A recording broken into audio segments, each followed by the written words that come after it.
or however long it would be. The White House says that they will have enough doses for every American who wants it by the end of July, I think was the latest.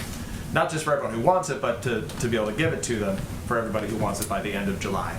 My question is, that requires a calculation by the White House about how many Americans they believe do not want it. So the question is, how many Americans, by your judgment, by the White House's judgment, are you assessing do not want to take a vaccine?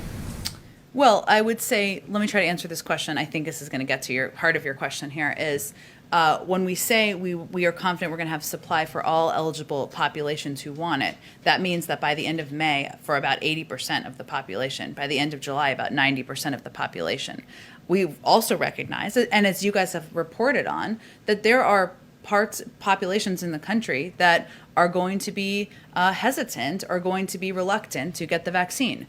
We have a massive campaign to communicate about the efficacy, the safety through a range of trusted messengers. And so we are working to rebuild that confidence as well. But we're talking about what we think the demand will look like. So to be clear, in terms of the demand, is there a figure, though, to have this assessment? There is an expectation that you guys believe there will be some Americans who won't.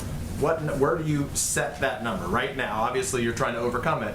Right now, what is your belief in terms of how many tens of millions of Americans it is that will say no? I don't have an assessment. I mean, there's no playbook for this, right? So what I'm conveying to you is that when we say we will have enough 80% of the adult population by the end of May, we think that will meet the demand, right?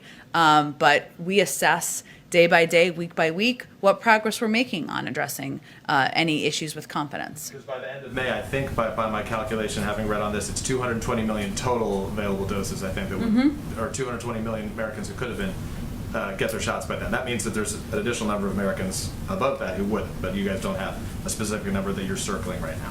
I don't have any number to share with all of you.